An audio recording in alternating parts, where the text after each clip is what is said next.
What's up, everybody? Welcome back to another episode of the Lucas Röke podcast. My name is Lucas Röke. You are currently watching the Proverbs series, and we are already on day 7, meaning we're about to read chapter 7 of Proverbs. Without further ado, let's get right into chapter 7 of Proverbs. Verse 1. My son, keep my words and treasure up my commandments with you.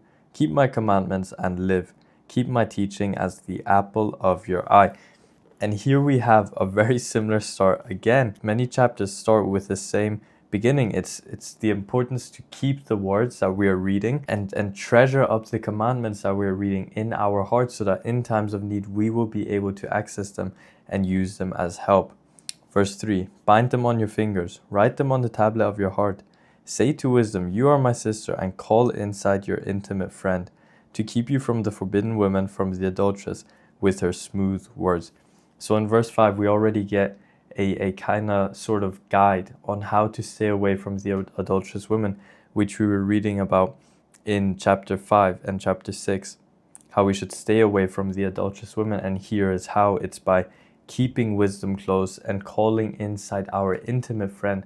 So being in close relation with insight and wisdom, storing them in our heart, keeping them as pendants on our neck, as we were reading in chapter 1. Verse 6. For at the window of my house I have looked out through my lattice, and I have seen among the simple, I have pierced among the youths, a young man lacking sense, passing along the street near her corner, taking the road to her house in the twilight, in the evening, at the time of night and darkness.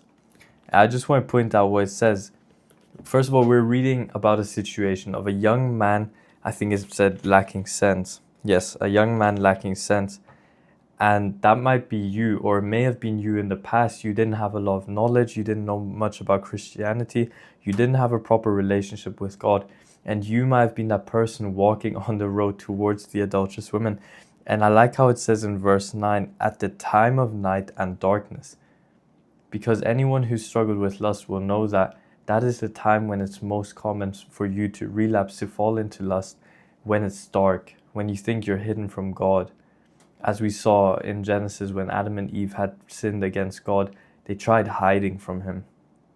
And that's what we humans sometimes do when it turns dark. It's hiding from God. But we can't hide from God because God sees everything. And more importantly, he sees our heart. He doesn't just see what we do, but he sees why we do it, where the problem lies. Verse 10, and behold, the woman meets him, dressed as a prostitute, willy of heart. She is loud and wayward, her feet do not stay at home. Now in the street, now in the market, and at every corner she lies and waits. She seizes him and kisses him, and with bold face she says to him, I had to offer sacrifices, and today I have paid my vows. So now I have come out to meet you, to seek you eagerly, and I have found you.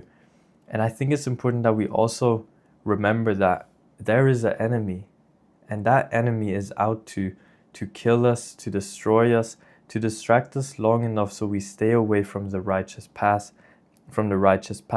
And it may just look like an adulterous woman coming, seeking you, and you falling for her and stumbling on that dark path.